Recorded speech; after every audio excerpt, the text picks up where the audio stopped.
సన్నతించెదము ఎల్లప్పుడు, సన్నతించెదను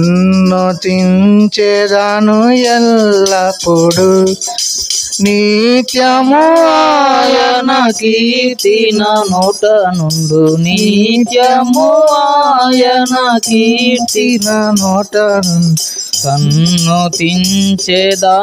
ఎల్లప్పుడు, సన్నతించెదను ఎల్లప్పుడు, యెహోవాకు ప్రార్థించగా నా భయమంతా తొలగించెను. యెహోవాకు ప్రార్థించగా నా భయమంతా తొలగించెను. ప్రేమలన్నిటిలో నాతో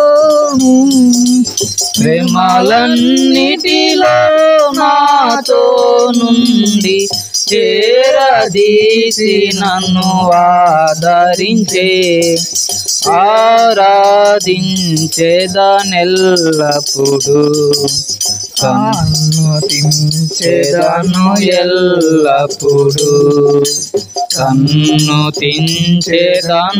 ఎల్లప్పుడు.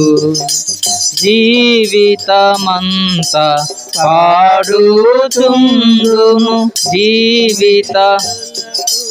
ఓ ప్రభువా, జీవితమంతా పాడుచుందును నీ మేలులకు ఓ ప్రభువా.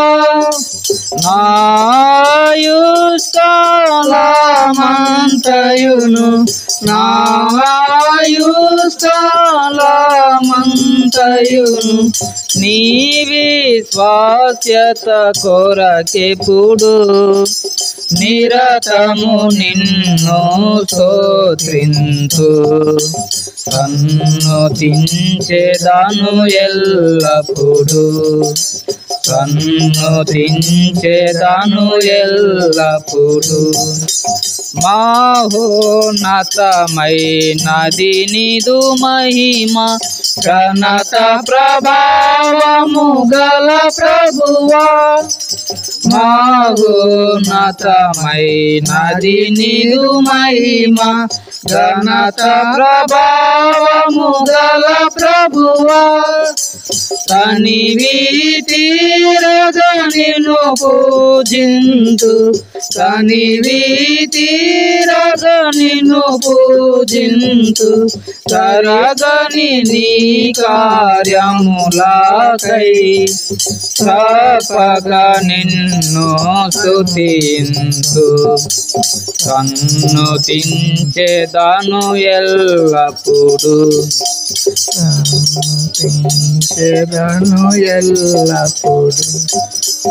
నీ సంకల్పమును నెరవేర్చి నడిపించితివి ఘనములను, నీ సంకల్పమును నెరవేర్చి నడిపించితివి ఘనముగను. నాకు ప్రభుడవై నా కాపరివై, నాకు ప్రభుడవై నా కాపరివై నా జీవితములో ఉన్నావు. నిజముగా నిన్ను పొగడెదను, సన్నతించెదను ఎల్లప్పుడు, సన్నతించెదను ఎల్లప్పుడు. నిత్యము ఆయన కీర్తి నా నోట నుండు, నిత్యము ఆయన కీర్తి నా నోట నుండు. సన్నతించెదను ఎల్లప్పుడు, సన్నతించెదను ఎల్లప్పుడు.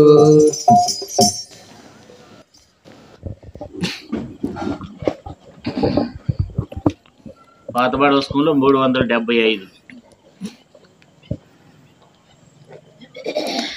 నీవెన్నాళ్ళు రెండు తలంపులతో కుంటి కుంటి నడచేద నీవు యెహోవాయే నీ దేవుడా లేక వేరే దేవతలున్నారా యెహోవాయే నీ దేవుడా లేక వేరే దేవతలున్నారా మనం తీర్మానించదామిప్పుడే మన నోట వంచన లేకుండా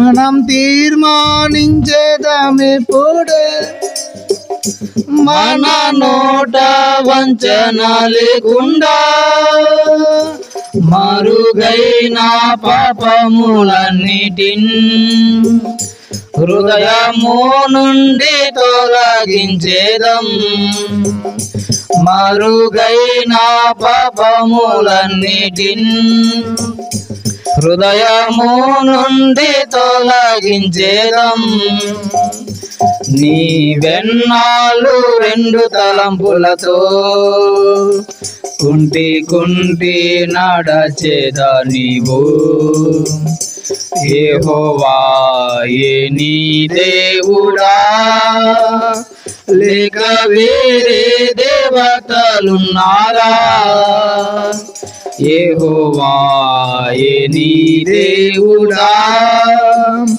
లేక వేరే దేవతలున్నారా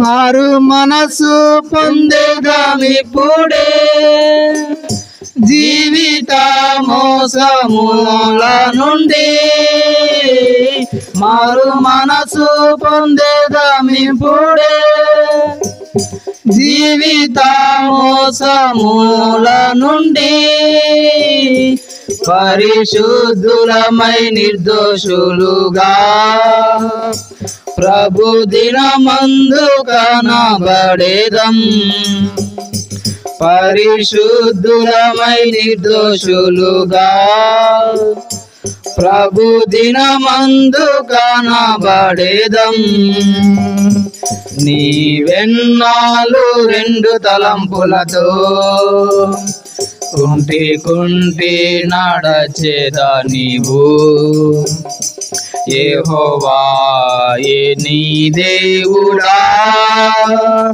లేక వేరే దేవతలున్నారా యెహోవాయే నీ దేవుడా లేక వేరే దేవతలున్నారా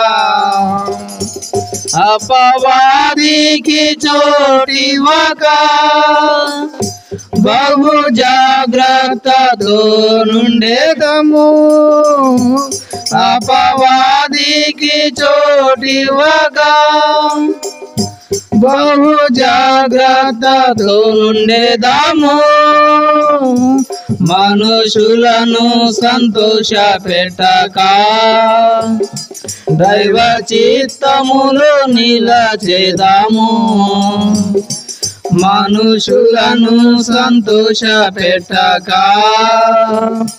దైవ చిత్తములో నిలచేదాము నీ వెన్నాళ్ళు రెండు తలంపులతో కుంటి కుంటి నడచేద నీవు యెహోవాయే నీ దేవుడా లేక వేరే దేవతలున్నారా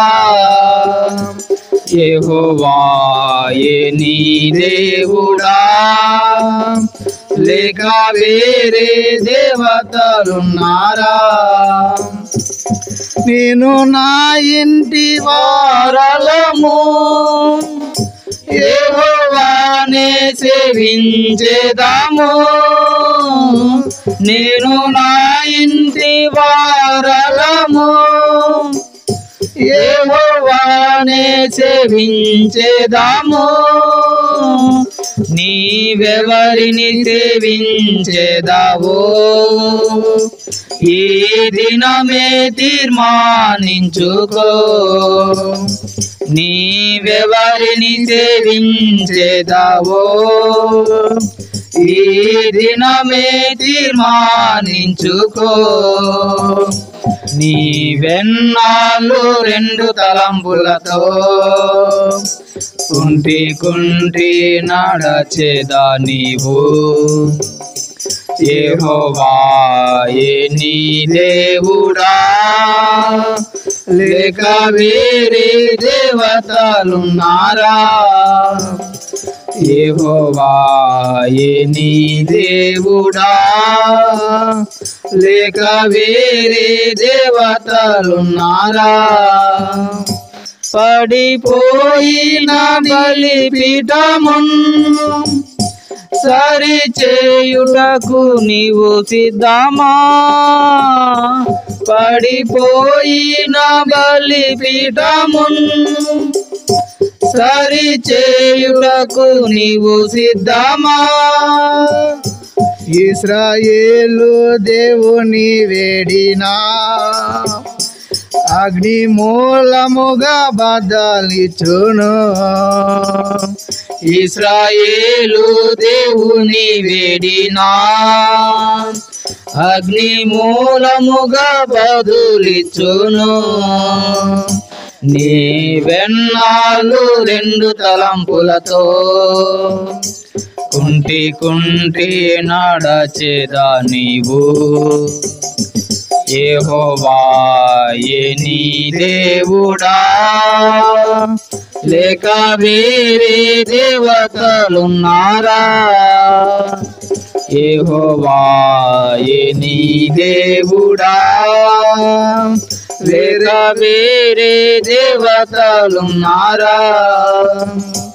ఇంతవరకు నిన్ను నడిపినా ఎబెనెజరైనా నీ దేవుని. ఇంతవరకు నిన్ను నడిపినా ఎబెనెజరైనా నీ దేవుని. నీవు మరచి జీవించినచో నీకు నెమ్మదియే ఉండదు. నీవు మరచి జీవించినచో నీకు నెమ్మదియే ఉండదు. నీవెన్నాళ్ళు రెండు తలంపులతో కుంటి నడచేదా నీవు. యెహోవాయే నీ దేవుడా లేక వేరే దేవతలున్నారా? యెహోవాయే నీ దేవుడా లేక వేరే దేవతలున్నారా? ద్వంద్వ జీవిత మార్గములు ఎరుగుదువా అస్థిరములని. ద్వంద్వ జీవిత మార్గములు ఎరుగుదువా అస్థిరములని. పూర్ణ మనసుతో ప్రభున్ వెలికినా పూర్ణ మహిమతో నిండేదావు. పూర్ణ మనసుతో ప్రభున్ వెలికినా పూర్ణ మహిమతో నిండేదావు. నీవెన్నాళ్ళు రెండు తలంపులతో కుంటి నడచేదా నీవు. యెహోవాయే నీ దేవుడా లేక వేరే దేవతలున్నారా? యెహోవాయే నీ దేవుడా లేక వేరే దేవతలున్నారా?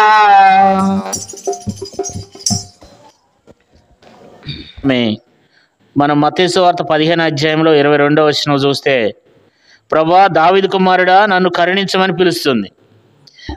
కాబట్టి దావీదు కుమారుడు అంటే దావీదు యొక్క వంశముల నుండి వచ్చినాడు యేసుప్రభువారు. యూదా గోత్రముల నుండి వచ్చినాడు.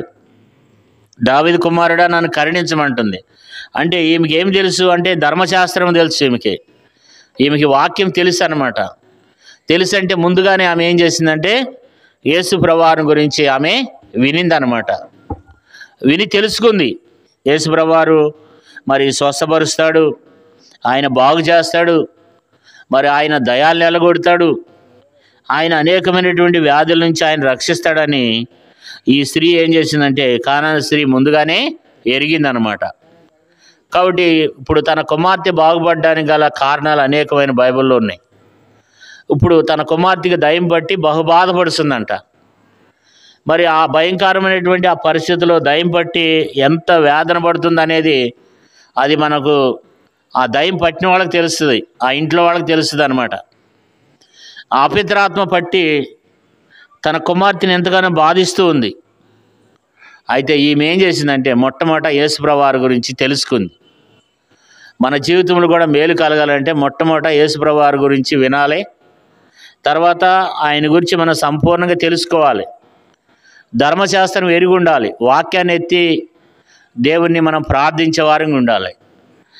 మొట్టమొదటి విషయం ఏంటంటే కానాను స్త్రీ తన కుమార్తె స్వస్థపరచబడడానికి గల కారణం ఏంటంటే ఆమె ధర్మశాస్త్రాన్ని ఎరిగింది, యేసు ప్రభువారి గురించి ఎరిగింది. కాబట్టి ఈ రాత్రికాల సమయంలో కూడా మరి కిష్టారావు గారి యొక్క గృహంలో ఈ వాక్యం ద్వారా వింటున్నటువంటి ప్రియ సహోదరుడా సహోదరి, యేసు ప్రభువారి గురించి నువ్వు శ్రద్ధగా విన్నట్లయితే నీ జీవితంలో దేవుడు గొప్ప కార్యాలు మేలు చేస్తాడు. దేవుడు నిన్ను నీ కుటుంబాన్ని కూడా రక్షిస్తాడు. మొట్టమొదటి ఆయన గురించి తెలుసుకో, ఆయన వాక్యాన్ని చదవండి, ఆయన గురించినటువంటి లేఖనములు చదవండి, ఆయన గురించినటువంటి వాక్యాన్ని పరిశుద్ధ గ్రంథం బైబిల్లో ఆయన గురించినటువంటి సత్యాలు ఉన్నాయి. వాటిని చదివినప్పుడు మన జీవితంలో మేలు కలుగుద్ది, నీ జీవితంలో ఎంతో ఆశీర్వాదం కలుగుద్ది. కాబట్టి నువ్వు చదవటం ద్వారా ఎంతో మేలు పొందుతాం. దేవుని గురించి తెలుసుకోవాలి, యేసు ప్రభువారి గురించి ఆయన చేసే కార్యాల గురించి మొట్టమొదట మనం తెలుసుకున్నప్పుడు దేవుడు మన జీవితంలో గొప్ప కార్యాన్ని చేస్తాడు.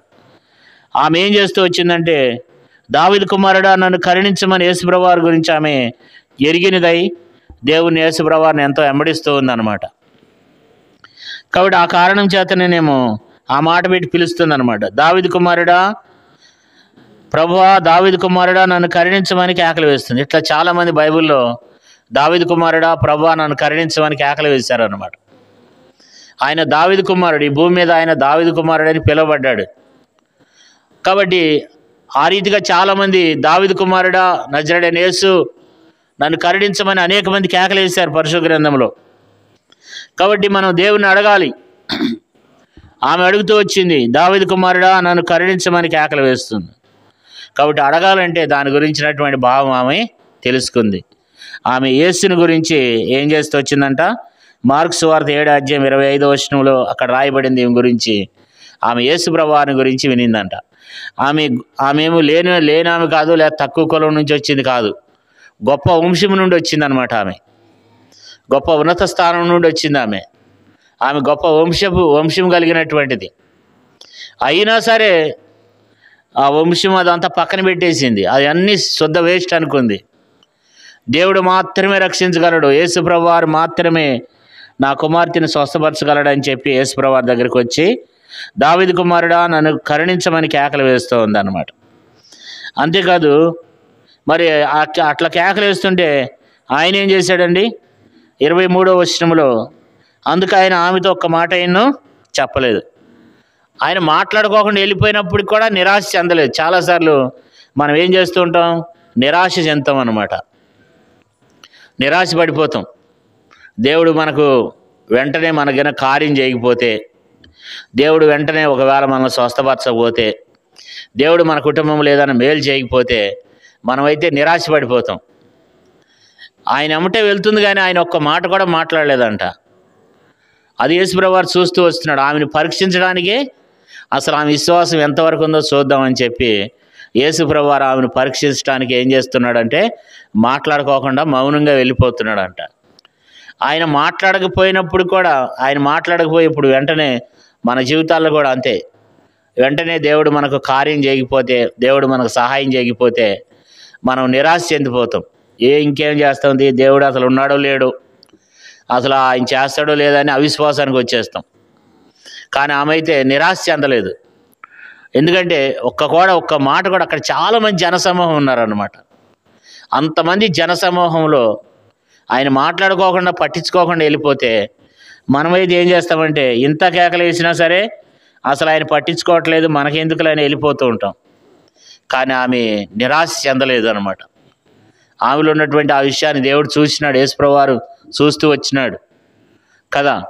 ఎంతవరకు కూడా ఆమె నిరాశ చెందలేదు. ఇంకెందుకు వెళ్ళిపోదాంలే, ఇక ఈయన పట్టించుకునేది అట్లేళ్ళు అని ఆమె మరి నిరాశ చెందుకోకుండా ఏం చేస్తుందంటే మరి వెళ్ళిపోతూ ఉంది. పట్టుదల కలిగి అడుగుతుంది ఆమె కదా. 23వ వచనం చదువుకుందాం చూడండి. 23వ వచనంలో అందుకు ఆయన ఆమెతో ఒక్క మాట అయినా చెప్పలేదు. అప్పుడు ఆయన శిష్యులు వచ్చి ఈమె మన ఎంబటే వచ్చి కేకలు వేస్తున్నది కనుక ఈమెను పంపివేయమని ఆయన వేడుకున్నాడు. కాబట్టి శిష్యులు అంటున్నారు, ఈమె మన ఎంబటే వస్తుంది, ఈమెను పంపివేయమని చెప్పినప్పుడు కూడా పట్టుదల కలిగి అడుగుతుంది. అక్కడ ఉన్న వాళ్ళు అంటున్నారు, ఎందుకు ప్రభు ఆమెను పంపించే వెళ్ళిపోమనండి అని చెప్తున్నారు. అయినా సరే ఆమె పట్టుదల కలిగి అడుగుతుంది. ఆమె మరింత కేకలు వేడుతుందన్నమాట. ఆమె ఏం చేస్తుందంటే ఆ 23వ వచనంలో ఆమెను పంపివేయమని ఆయనను వేడుకొనగా మరి అక్కడ ఇంకో మాట మాట్లాడుతూ వచ్చినాడు. ఆమె ఏమందంటే 24వ వచనంలో చూస్తున్నట్లే 25వ వచనంలో ఆమె గురించి, లేదా 25వ వచనం చదువుకుందాం.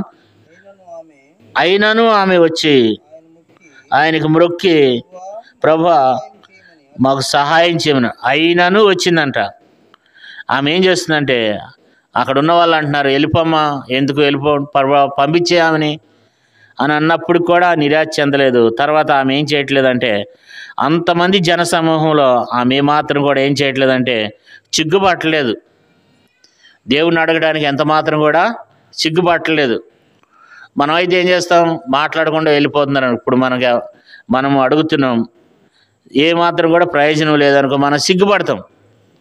అరే ఈ మనిషిని ఇంతగా మనం అడుగుతున్నప్పుడు కూడా అసలు ఏం మాట్లాడట్లేదే, ఇంతమంది జనసమూహంలో ఏమైంది, ఒక వ్యక్తిని మనం పిలుస్తున్నాం అనుకోండి, అంతమంది జనసమూహంలో ఒక వ్యక్తిని మనం పిలుస్తున్నప్పుడు ఆ వ్యక్తి మాట్లాడుకోకుండా వెళ్ళిపోతుంటే ఎవరైనా సిగ్గు కలుగుద్ది అనమాట. కానీ ఆమె సిగ్గుపడలేదు. ఆమె ఏం అడుగుతుందంటే అయినను వచ్చింది, ఆయన కేకలు వేస్తూ ఉందన్నమాట. అయినా సరే వచ్చిందంట. అంటే కొంచెం కూడా ఆమెలో సిగ్గుపట్టలేదు. అంటే మనం కూడా దేవుణ్ణి అడిగే విషయంలో మనం ఏం కాకూడదు, సిగ్గుపడకూడదు. దేవుని అడిగే విషయంలో అందుకే బైబిల్లో రాయబడింది, సిగ్గుమాలి మాటికి అడుగుచుండాలంట. దేవుని అడిగే విషయంలో సిగ్గుపడకూడదు. సిగ్గుపడితే సహాయం దొరకదు. ఎంత దీనత్వంతో అడిగితే అంత సహాయం దొరుకుద్ది అనమాట కదా.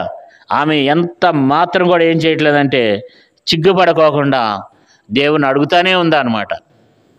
ఆ లోకాసు వార్తలో రాయబడింది, సిగ్గుమాలి మాటికి అడుగుట వలన ఆయన సహాయం చేస్తాడని ఉంది. అంటే మనము మరి దేవుని ఆమె కూడా ఏం చేస్తూ వచ్చిందంటే అంతమంది జనసమూహంలో ఆమె ఎంత మాత్రం కూడా ఏం చేయట్లేదంటే సిగ్గుపట్టలేదు. సిగ్గుపడుకోకుండా అడుగుతూ ఉందన్నమాట కదా. అంతేకాదు 25వ వచనం మరొకసారి చదువుకుంటే అయినను ఆమె వచ్చి ఆయనకి మొక్కి, చూడండి అసలు ఎంత ఆశ్చర్యం అంటే అయినను ఆమె వచ్చి మొక్కిందంట. అసలు మొక్కటం అంటే అర్థం ఏంటంటే దేవుని స్తుతించడం అన్నమాట. ఆయన అంత పట్టించుకోకుండా వెళ్ళిపోయినప్పటికి కూడా ఆయన పాదాల మీద పడి ఆయనకి మొక్కుతూ వచ్చిందంట. ఆయనకి మొక్కిందంట. అంటే దేవుని ఎంత గణపరుస్తుందో చూడండి. ఈయన ఖచ్చితంగా దేవుని కుమారుడు, ఈయన దేవుడు, ఈయన మనం పానీయకూడదు అని చెప్పి ఏం చేస్తూ వచ్చిందంటే ఆయనకి మొక్కుతా వచ్చిందనమాట. మొక్కుతా వచ్చింది. అంతేకాదు 25వ వచనంలో ఏం రాయబడిందంటే 25వ వచనంలోనే ప్రభువా నాకు సహాయం చేయమని అడుగుతుంది. అంటే దేవుని మీద ఎంత ఆధారపడుతుందో చూడండి. దేవా నువ్వే నాకు సహాయం చేయాలి, ఇంకా ఇంకెవరు కూడా నాకు సహాయం చేయలేరు, నువ్వు మాత్రమే నాకు సహాయం చేయాలని అడుగుతుందన్నమాట. అంటే దేవుని ఎంతగానో ఆమె దేవుని మీద ఎంత ఆధారపడుతుందో చూడండి. ప్రభా నువ్వే నాకు సహాయం చేయాలి, నాకు సహాయం చేయమంటుంది. ఆయన పట్టించుకోకుండా వెళ్ళిపోయిన తర్వాత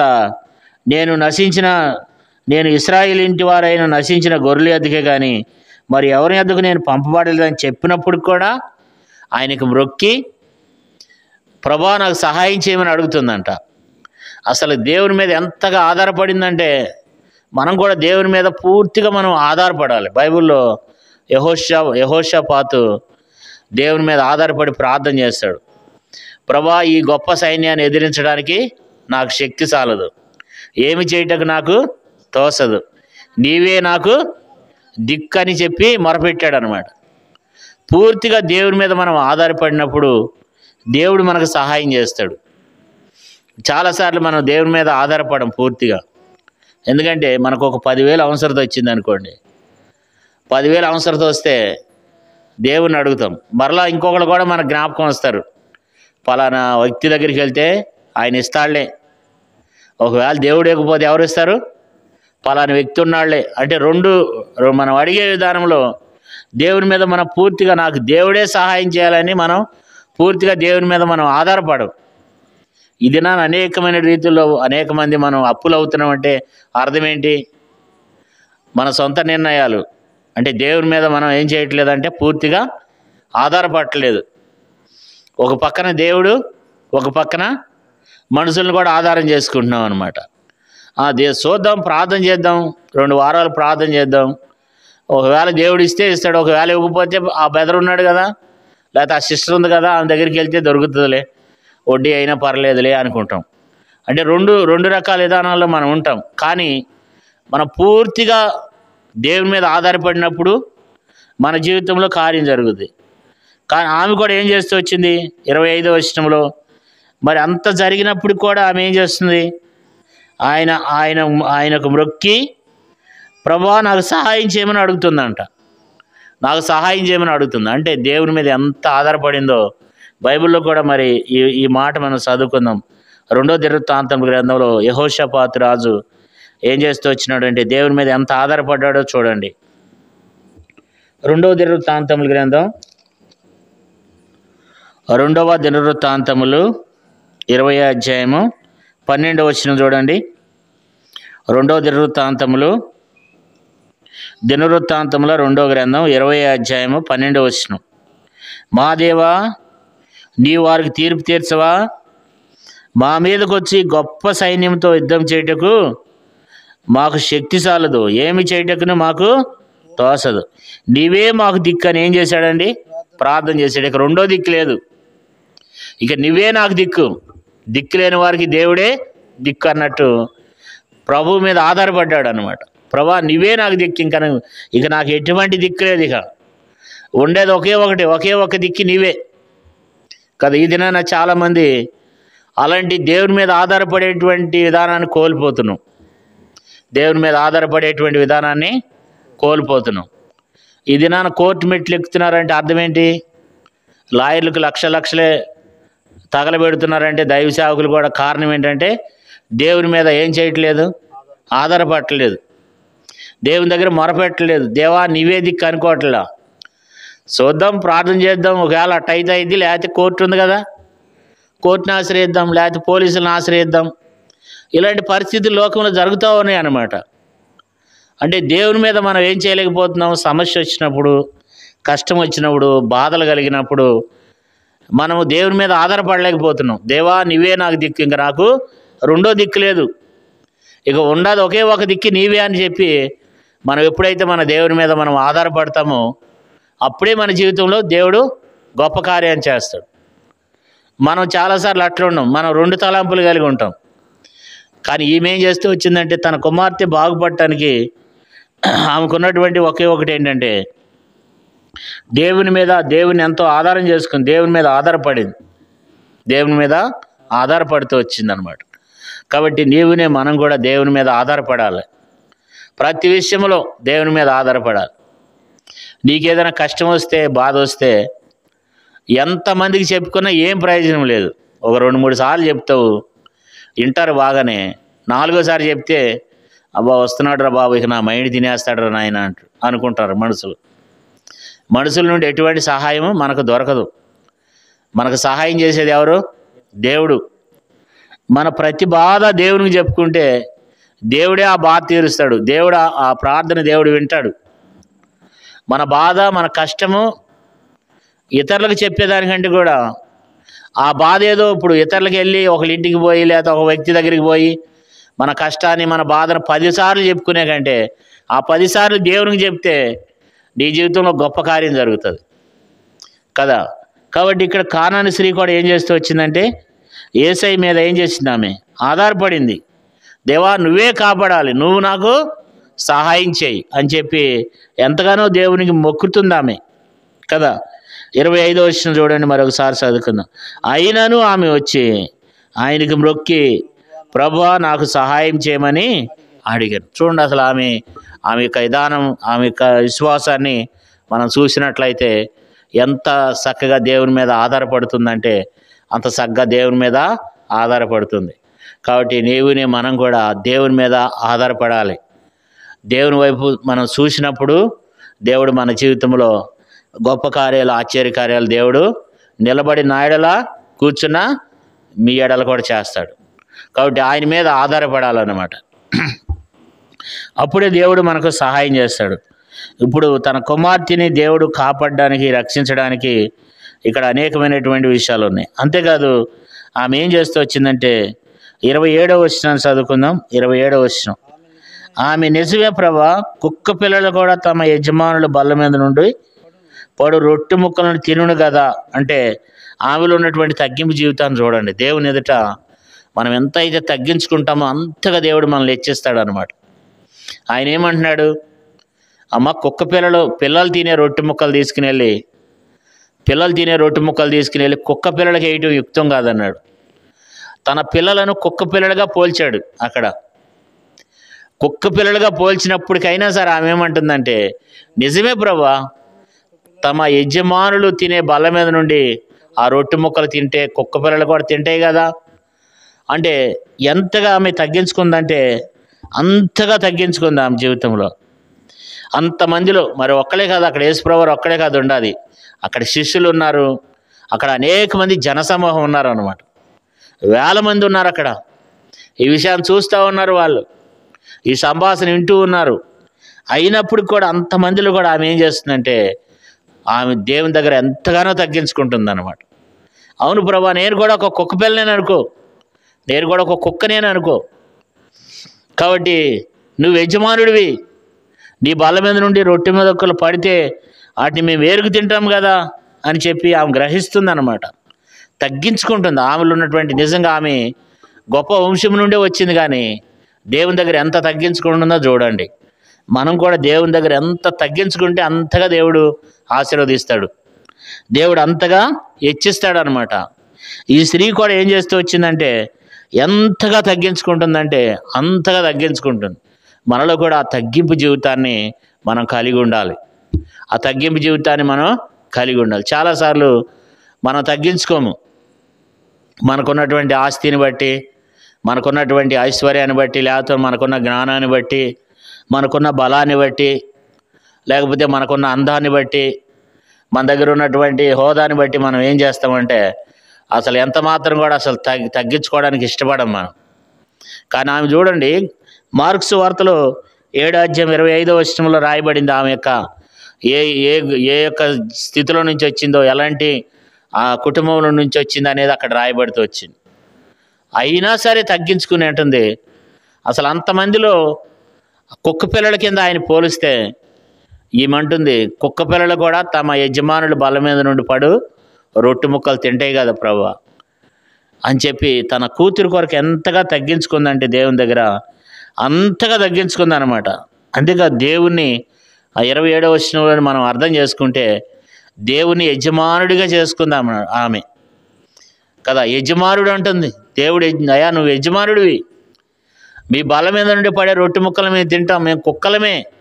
దేవుని యజమానుడిగా మనం ఎప్పుడైనా సరే దేవుని మన యజమానుడిగా చేసుకోవాలి దేవుణ్ణి కదా. చాలాసార్లు కొంతమంది గృహాల మీద ఉంటుంది, క్రీస్తు ఈ గృహానికి అధిపతి అని.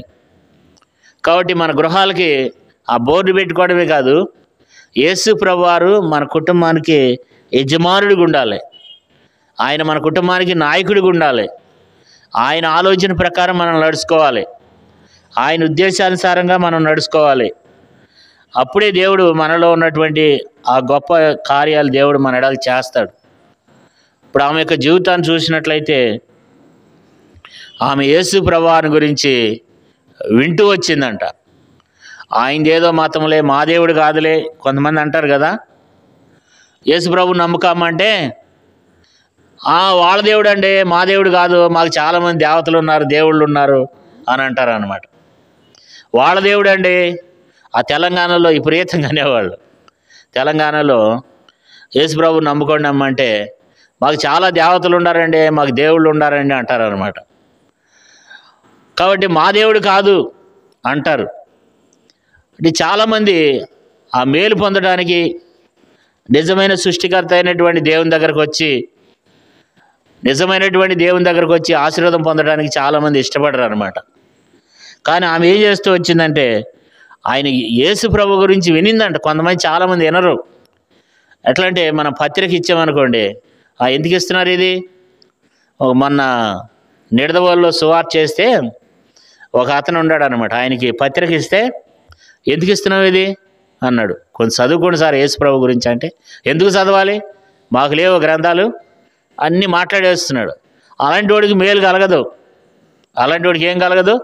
మేలు కలగదు. అతని కుటుంబంలో ఆశీర్వాదం కలగదు. దేవుడే స్వయంగా తనను దర్శించాలని తన దాసుల ద్వారా సువార్త చేస్తూ కరపత్రికలతో దేవుని వాక్యంతో తన ఇంటి దగ్గరికి వెళ్ళి అడిగితే, అసలు ఎందుకు వచ్చారు మీరు, అసలు ఎందుకు ఎత్తున్నాం మాకు పత్రిక, మేము అసలు ఎందుకు చదవాలి అంటున్నాడు. అంటే చాలామందికి ఏముండదు, విశ్వాసం ఉండదు. దాన్ని తీసుకోవాలి, దాన్ని చదవాలి. అసలు తెలుసుకుంటే ఏం పోయింది? ఇప్పుడు లోకంలో వ్యర్థమైన వాటి గురించి ఎన్నో తెలుసుకుంటున్నాం, కానీ దేవుని గురించి తెలుసుకోవడానికి ఏమైంది? చాలామంది ఇప్పుడు కూడా ప్రభు బిడ్డలైన వారు కూడా, క్రైస్తవులు కూడా దేవుని గురించి పూర్తిగా తెలవదు. ఎందుకంటే ప్రతి ఇంట్లో ప్రతి ఒక్కరికి ఒక బైబిల్ ఉంటుంది, కానీ ఆ బైబిల్ నలగదు. సంవత్సరాల తరబడి ఆ బైబిల్ అట్లాగే ఉంటుంది. కారణం ఏంటంటే ఆ బైబిల్ వాళ్ళు చదవరు, వాళ్ళు యేసు ప్రభు గురించి తెలుసుకోరు అనమాట. కానీ ఆమె చూడండి ఎంత విశ్వాసం ఉందంటే, ఆమె బైబిల్ ఆమె ఎంతగా తెలుసుకుందంటే, మార్క్స్ సువార్త 7:25 ఆమె యేసుని గురించి వినిందంట. అసలు వినాలంటే అసలు దాని గురించి మనం చదువుకోవాలి కదా, దాని గురించి వినాలి కదా. చదవాలి, వినాలి, దాంట్లో రాయబడి మాటలని తెలుసుకోవాలి. ఎవరైనా ఏదైనా అడిగినప్పుడు ఏం సమాధానం చెప్తాం? కాబట్టి బైబిల్ గ్రంథం అనేది బక్షింగ్ అంకుల్ అనేవాడు చాలా వందల సార్లు చదివినాడు ఆయన. అయ్యా నువ్వు బైబిల్ గురించి మీకు బాగా తెలుసు కదా అని అంటే, లేదండి నాకు అసలు అంతగా ఏం తెలియదు. సముద్రం దగ్గరికి వెళ్ళి నా కాలు బొటన వేలు సముద్రంలో పెడితే ఎంత తెలుసో, బొటన వేలు మునిగినంత తెలుసు అంట ఆయనకి. ఇంకా తెలవాల్సింది ఎంత ఉంది? సముద్రం అంత ఉంది కదండి. మనం ప్రభు బిడ్డలంగా మనం ఏం చేయాలంటే, యేసు ప్రభువారి గురించి తెలుసుకోవాలి. మొట్టమొదట ఆయన గురించి వినాలి, తెలుసుకోవాలి.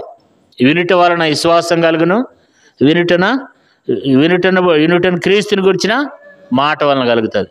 కాబట్టి వినటం ద్వారా, చదవటం ద్వారా మన జీవితంలో ఎంతో మేలు కలుగుద్ది అనమాట. తర్వాత ఆమె ఏం చేస్తూ వచ్చింది? వింటూ వచ్చిందంట. ఆ ధర్మశాస్త్రాన్ని ఎరిగింది. ఈయన దావీదు కుమారుడని గుర్తు ఎరిగింది. ఆమె దావీదు కుమారుడా నన్ను కరుణించమని కేకలు వేస్తుంది. అయినా ఆయన మాట్లాడకపోయినప్పుడు కూడా నిరాశ చెందలేదు.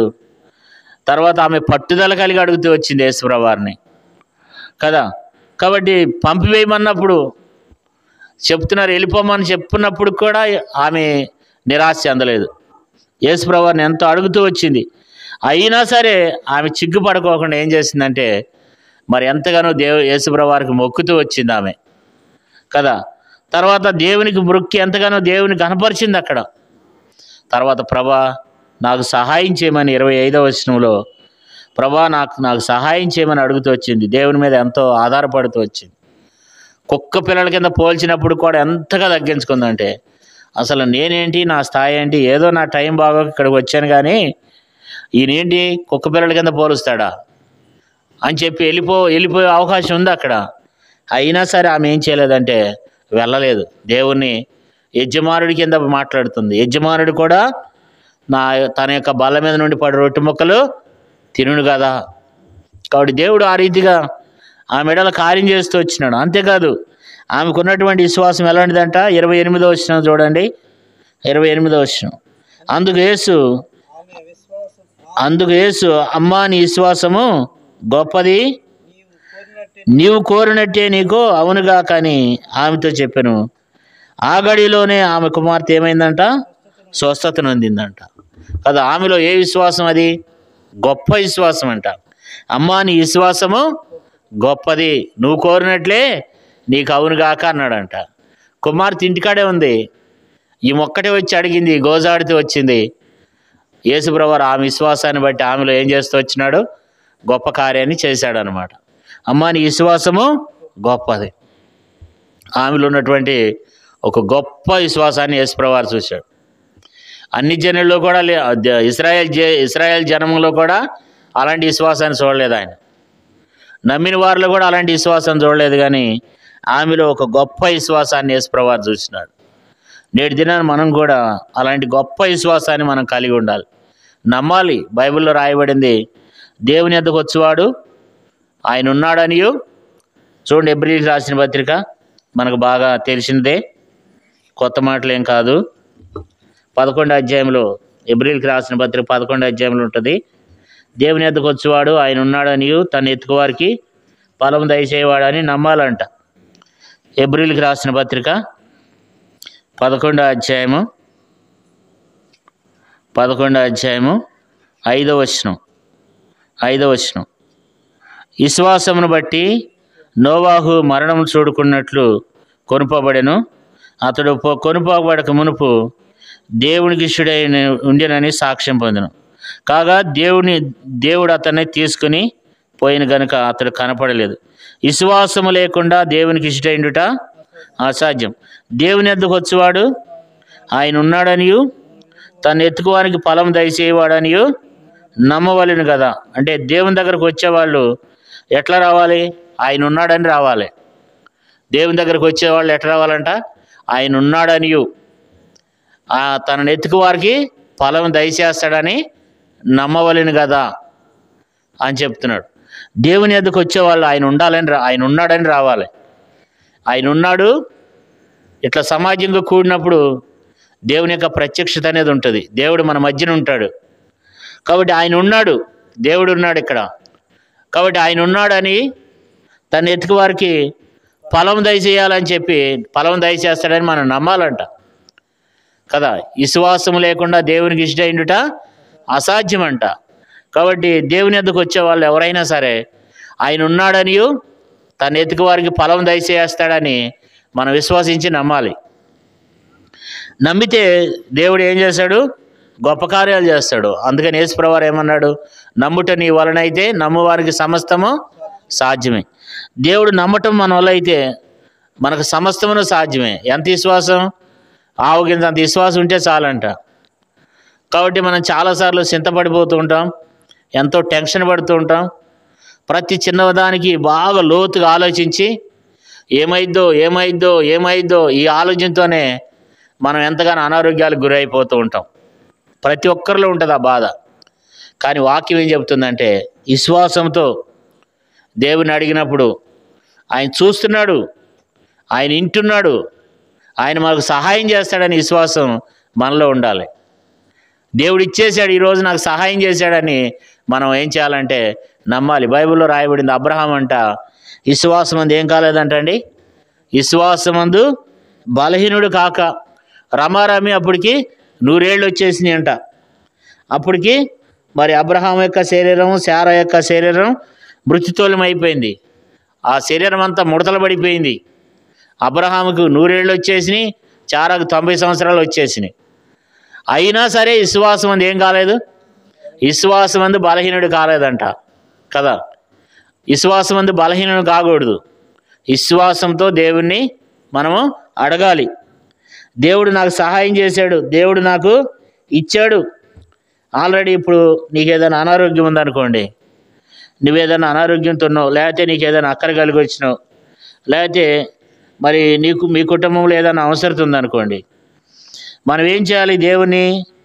దేవుడు విశ్వాసంతో దేవుని దగ్గరకు వచ్చాము, దేవుడు నాకు ఇస్తాడు, దేవుడు నాకు ఫలం దయచేస్తాడు, దేవుడు ఖచ్చితంగా నా ప్రార్థన వింటాడు, దేవుడు నాకు ఇచ్చేసాడు అనేటువంటి విశ్వాసంతో మనం దేవుని దగ్గర అడగాలంట. మార్కు సువార్త అనుకుంటా అక్కడ మంచి మాట రాయబడింది. మత్తయి సువార్త చూడండి, మత్తయి సువార్త 21వ అధ్యాయంలో, మత్తయి సువార్త 21వ అధ్యాయము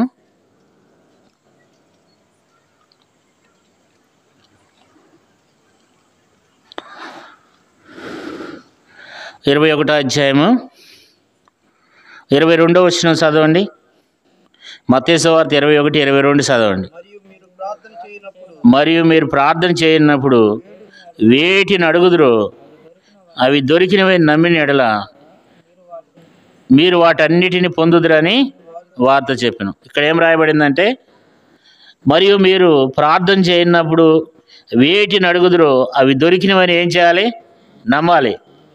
మీరు నమ్మిన ఎడల వీటన్నిటిని ఏం చేస్తామంట? పొందుతామంట. ఇప్పుడు నీకు ఒక 10,000 అవసరత వచ్చినాయి, దేవుడు నాకు ఇచ్చేసాడని నమ్మాలంట. ఇస్తాడో ఇవ్వడో కాదు, ప్రార్థన చేసావు. ఈ రోజున కిష్టారావు వాళ్ళ ఇంటికి వచ్చావు, ప్రార్థన చేసావు, ప్రార్థనలో దేవుడిని అడుగుతున్నావు. అది డబ్బుల రూపంగా కావచ్చు, అనారోగ్యం రూపంగా కావచ్చు, ఏ పరిస్థితి అన్నా కానీ దేవుడు నాకు దీన్ని సహాయం చేశాడు, దేవుడు నన్ను ముట్టేశాడు, స్వస్థపరిచేసాడని నువ్వు నమ్మాలి.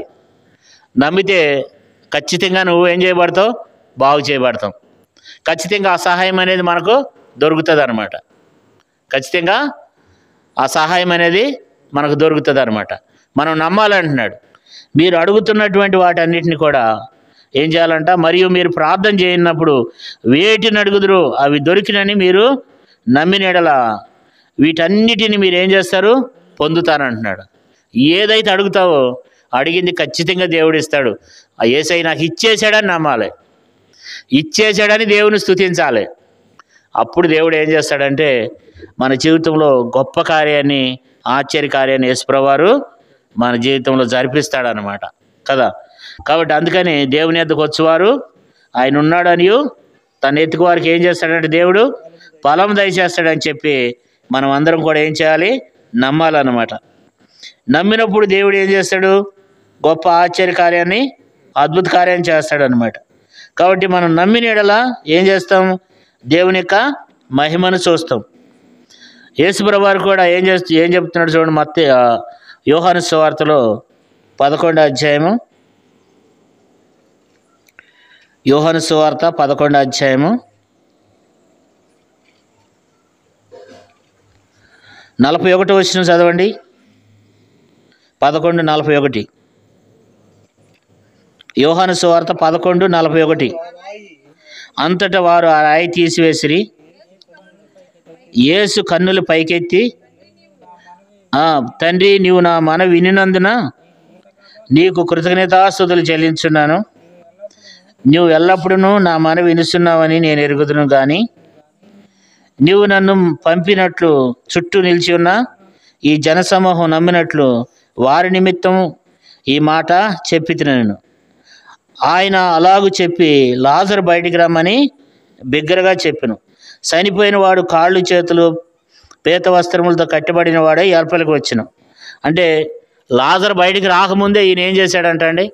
41వ వచనం గమనించండి. 41వ వచనం. అంతటా వారు రాయి తీసివేసిరి. యేసు కన్నులు పైకెత్తి, తండ్రి నా మనవి వినినందుకు నీకు కృతజ్ఞతాస్తుతులు చెల్లించున్నాను. అప్పుడు యేసుప్రభువారు ఆ వ్యక్తిని ఇంకా బయటికి తీసుకురా, లాజర్ని. కానీ యేసుప్రభువారు ఏం చేశాడు? ముందే కృతజ్ఞతలు తెలియజేస్తున్నాడు. దేవా నువ్వు నాకేం చేశావు? నా మనవి వినినందుకు నీకు కృతజ్ఞతాస్తుతులు చెల్లిస్తున్నాను. దేవుడు వినేశాడని నమ్మినాడు ఆయన. తండ్రి అయిన దేవుడు ఏం చేశాడు? మనవి వినేశాడు. నా మనవి విన్నందుకు నీకు కృతజ్ఞతాస్తుతులు చెల్లిస్తున్నాను అన్నాడు. మనం ఆ విశ్వాసం ఎప్పుడైనా చేస్తున్నాం ప్రార్థన? నీకు ఏదైనా అవసరం వచ్చింది, అనారోగ్యం వచ్చింది అనుకోండి, లేకపోతే ఇబ్బంది వచ్చింది అనుకోండి, ప్రభా నువ్వు నాకు సహాయం చేసినందుకై నేను నీ స్తుతిస్తున్నాను అని మనం ఎప్పుడైనా చేస్తున్నామా? ఆరాధిస్తున్నామా? వచ్చేసినట్లుగా ఆరాధన చేస్తున్నాడు. వచ్చేసినట్లుగా లాజరు లేచినట్లుగానే ఆరాధన చేస్తున్నాడు. అప్పటికి లాజర్ దగ్గరికి వెళ్ళి ఇంకా లాజర్ దగ్గరికి చెప్పలేదు, ఇంకా లాజర్ బయటికి రమ్మని. కానీ ఈయన ముందే ఏం చేస్తున్నాడు, దేవునికి అక్కడ ప్రార్థన చేయాలి. కానీ ఏం చేశాడు ఆయన? కృతజ్ఞతాస్తుతులు చెల్లించాడు. ఏం చేశాడు? తండ్రి, నువ్వు నా మనవి వినినందుకు నీకు కృతజ్ఞతాస్తుతులు చెల్లిస్తున్నాను అంటే విశ్వాసంతో అనుకున్నాడు. ఖచ్చితంగా ఏం చేస్తాడు? లాజర్ని బయటికి తీసుకొస్తాడు. ఆ విశ్వాసంతో అడిగాడు, లాజరు బయటికి రా అన్నాడు. బయటకు వచ్చినాడు. అంటే ముందే ఏం చేశాడంటే దేవుని దగ్గర విశ్వాసంతో అడిగినాడు అనమాట. అట్లాగా ఆమె కూడా ఏం చేసిందంటే ఆయన వద్దకు వచ్చింది. ఆయన వద్దకు వస్తే నా కుమార్తె ఏమైంది? స్వస్థపరచబడుద్ది. అందుకని ఆమె ఏం చేసిందంటే విశ్వాసం ఉంచిందనమాట. ఈయన ఒక్కడే స్వస్థపరుస్తాడని ఆ గొప్ప విశ్వాసంతో యేసుప్రభువుని వెంబడించింది. కాబట్టి నీవునే మనం కూడా ఈ కానాను స్త్రీ వంటి జీవితాన్ని మనం కూడా ఆ రీతిగా అడిగే బిడ్డలంగా, దేవుని దగ్గర అట్టి మేలులు పొందుకునే వారంగా నీవునే మనం కలిగి ఉండాలి. మార్కు సువార్త 7వ అధ్యాయము ఈ మాట చదువుకుని మనం ప్రార్థన చేద్దాం. మార్కు సువార్త 7వ అధ్యాయము 25వ వచనం నుండి మనం చదువుకుందాం. లేదా మార్కు సువార్త 7వ అధ్యాయము 29వ వచనం నుండి చదవండి. 29వ వచనం. అందుకు ఆయన ఈ మాటను చెప్పినందున వెళ్ళుము, దయ్యము నీ కుమార్తెను వదిలిపోయినదని ఆమెతో చెప్పాను. ఆమె ఇంటికి వచ్చి తన కుమార్తె మంచం మీద పండుకుని ఉంటయో, దయ్యము ఆమెను వదిలిపోయి ఉండుటయో చూచెను. అంటే యేసుప్రభువు ఆమెతో ఏమన్నాడు?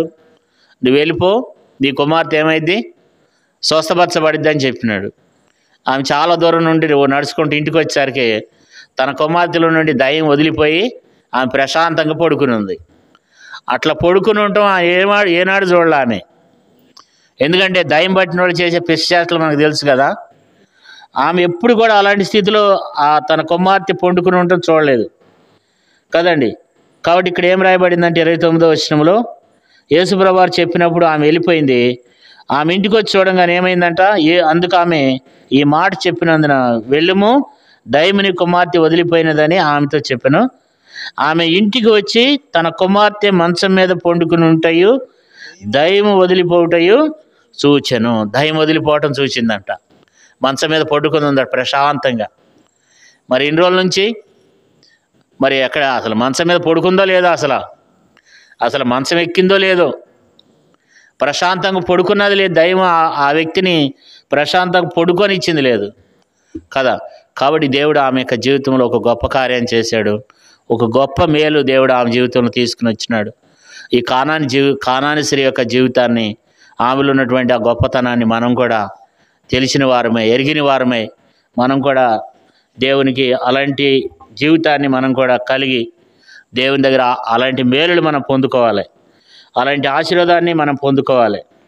అలాంటి దీవెన దేవుడు మనకు కూడా, మన కుటుంబాలకి, మన ఎడలు కూడా దేవుడు చేస్తాడు, మన పక్షంగా చేస్తాడు.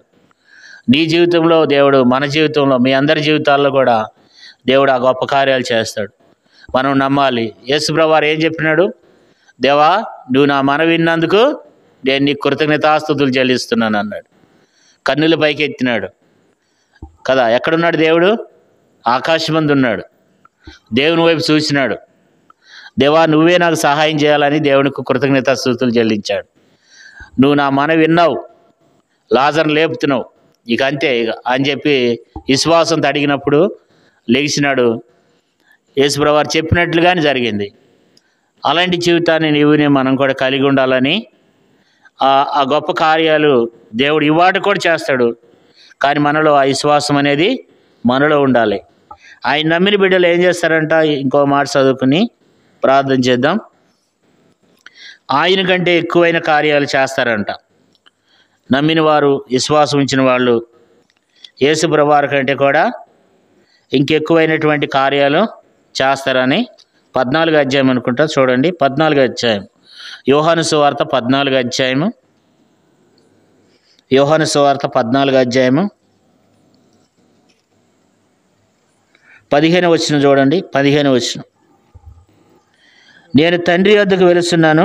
12వ వచనం, 14వ అధ్యాయము యోహాను సువార్త 14:12వ వచనం.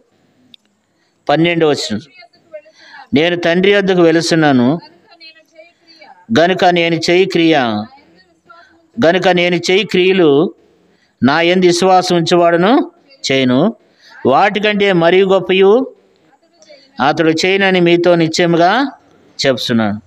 ఇక్కడ యేసుప్రభువు ఏం చెప్తూ వచ్చినాడు? నేను తండ్రి వద్దకు వెలుస్తున్నాను కనుక నేను చేయి క్రియలు నా యందు విశ్వాసం ఉంచేవాడును చేయను, వాటికంటే మరీ గొప్పవి అతడు చేయనని మీతో నిశ్చయముగా చెప్తున్నాను.